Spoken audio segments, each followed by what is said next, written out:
Assalamualaikum warahmatullahi wabarakatuh. Halo semua, perkenalkan saya Nadia Beatista dengan NIM 123011128 kelas 5F Pendidikan Agama Islam IAIN Pontianak. Teman-teman, coba bayangkan, di kelas ada teman kita yang berbeda kemampuan. Ada yang mudah memahami pembelajaran, ada juga yang sulit memahaminya. Tapi semuanya bisa belajar bersama, saling membantu dan saling menghargai. Itulah pendidikan inklusif, pendidikan untuk semua tanpa terkecuali. Dalam video ini kita akan membahas mengenai sekolah untuk semua, mewujudkan pendidikan inklusif yang berkeadilan.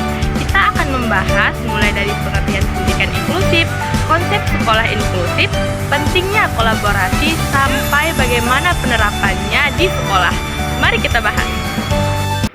Yang pertama, kita akan membahas mengenai pendidikan inklusif yang berkeadilan.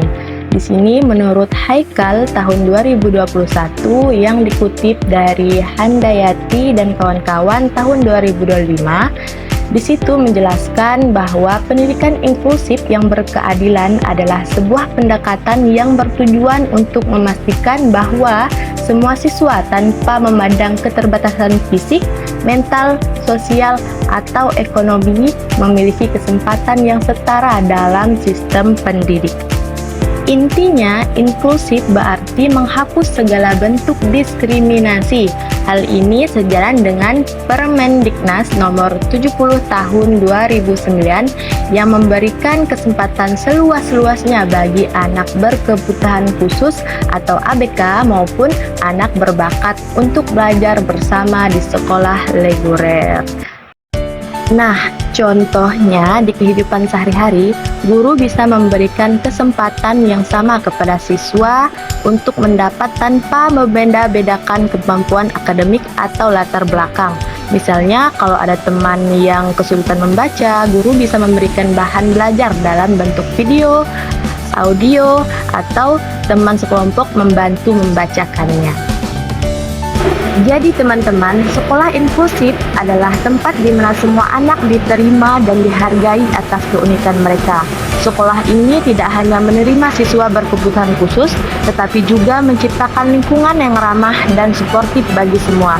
Tujuannya adalah meningkatkan partisipasi setiap siswa dengan menyesuaikan kurikulum dan lingkungan belajar terhadap kebutuhan siswa.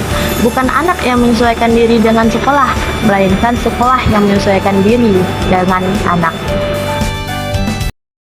Baik, penjelasan berikutnya di sini yang saya kutip dari Safira dan kawan-kawan tahun 2025, yaitu menjelaskan bahwa pendidikan inklusif tidak akan berjalan efektif tanpa keterlibatan semua pihak, seperti guru, orang tua, peserta didik, dan masyarakat. Prinsip utama pendidikan inklusif menekankan pentingnya kolaborasi antar berbagai elemen pendidikan untuk menciptakan lingkungan belajar yang mendukung dan responsif terhadap kebutuhan semua siswa. Jadi, keterlibatan ini juga mencakup pemberian ruang bagi peserta didik, termasuk anak berkebutuhan khusus atau ABK, untuk menyampaikan pendapat dan berperan aktif dalam proses pembelajaran. Dengan adanya partisipasi yang aktif dari seluruh pihak, pendidikan inklusif dapat tumbuh menjadi sistem yang partisipatif dan demokratis. Contohnya, guru dan orang tua dapat bekerja sama memahami kebutuhan anak berkebutuhan khusus agar pembelajaran dapat disesuaikan dengan kemampuannya.